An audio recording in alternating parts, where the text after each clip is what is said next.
गुजरात के अहमदाबाद में प्लेन हादसे की जो तस्वीरें मौका वारदात से आ रही है वो बेहद डरावनी है। आप देख सकते हैं कि पूरा का पूरा प्लेन मलबे में तब्दील हो चुका है और इन तस्वीरों को देखने के बाद कोई नहीं कह सकता कि इसमें जो भी सवार होगा उसमें से कोई भी जीवित बच पाया होगा। ये प्लेन मेडिकल कॉलेज के हॉस्टल बिल्डिंग पर क्रैश हुआ है। इससे यह भी आशंका जताई जा रही है कि इस हॉस्टल में रहने वाले कई लोग भी हताहत हुए होंगे। आपको बता दें कि एयर इंडिया के इस विमान में गुजरात के अहमदाबाद के इंटरनेशनल एयरपोर्ट से लंदन के लिए उड़ान भरी थी, लेकिन उड़ान भरने के तुरंत बाद ही एयर इंडिया का ये ड्रीमलाइनर विमान क्रैश हो गया। इस विमान में 230 पैसेंजर, 2 पायलट और क्रू के 10 मेंबर यानी कि कुल 242 पैसेंजर सवार थे।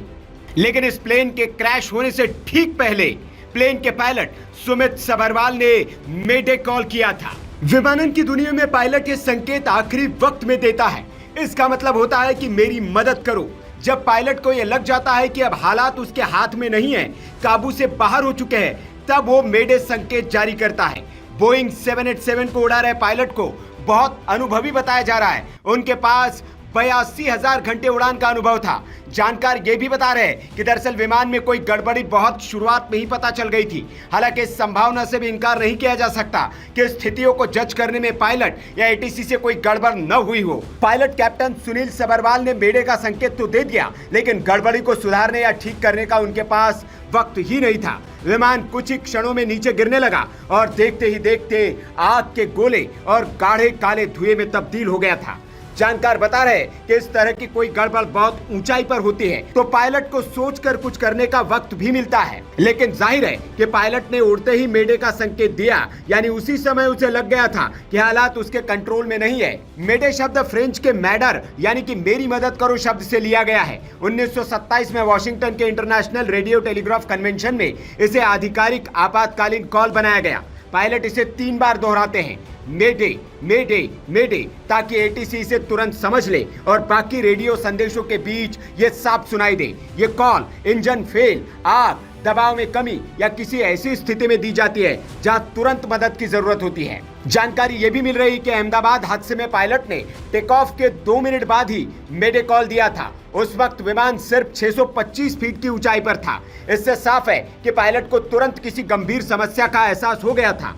ये भी अनुमान लगाया जा रहा है कि विमान का पिछला हिस्सा किसी पेड़ या दीवार से टकराया हो। साथ ही इंजन में तकनीकी खराबी की भी अटकलें लगाई जा रही है। लेकिन यहाँ ये भी जिक्र करना जरूरी है कि विमान की 2 बार दिल्ली और अहमदाबाद में जांच की जा चुकी थी। वे टेक ऑफ के तुरंत बाद इमरजेंसी कॉल कर एयर ट्रैफिक कंट्रोल यानी कि एटीसी को कुछ बताना चाह रहे थे। हालांकि जब तक एटीसी की ओर से जवाबी कॉल किया गया, पायलट उसे रिसीव ही नहीं कर पाए। इसके तुरंत बाद प्लेन क्रैश हो गया। इस हादसे पर एयर इंडिया का बयान भी आया है। एयर इंडिया ने कहा कि प्लेन क्रैश होने के बाद फायर ब्रिगेड की कई गाड़ियां मौके पर पहुंची है। राहत और बचाव का काम किया जा रहा है। हालांकि इस हादसे में कितने जान माल का नुकसान हुआ है, इस बारे में अभी तक कोई आधिकारिक जानकारी नहीं आ पाई है।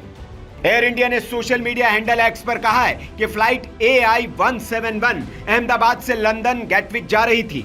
12 जून को दुर्घटना का शिकार हुई है। अभी हम विवरण की जांच कर रहे हैं और इस मामले में अपने सोशल मीडिया प्लेटफॉर्म एक्स और एयर इंडिया की वेबसाइट पर ज्यादा जानकारी साझा करेंगे। आपको बता दें कि बोइंग कंपनी के मेहमान पहले भी कई दुर्घटनाओं में शामिल रहे हैं। सबसे हालिया दुर्घटना दक्षिण कोरिया के जेजू एयर की उड़ान है, जो दिसंबर 2024 के आखिरी में दुर्घटनाग्रस्त हो गई थी। आंकड़ों के मुताबिक विमान लैंडिंग का प्रयास करते समय दुर्घटनाग्रस्त हो गया था और इसमें 189 लोगों की जान चली गई थी। यह विमान भी बोइंग 737-800 था और अहमदाबाद में जो विमान क्रैश हुआ है वो भी बोइंग 787-8 ड्रीमलाइनर प्लेन था। इस खबर के बाद अब बोइंग के शेयर प्री मार्केट ट्रेडिंग में 6% तक से अधिक तक फिसल गए हैं। दोपहर 3:30 बजे तक बोइंग के शेयर प्री मार्केट में 6.42% की गिरावट के साथ $196.51 पर थे।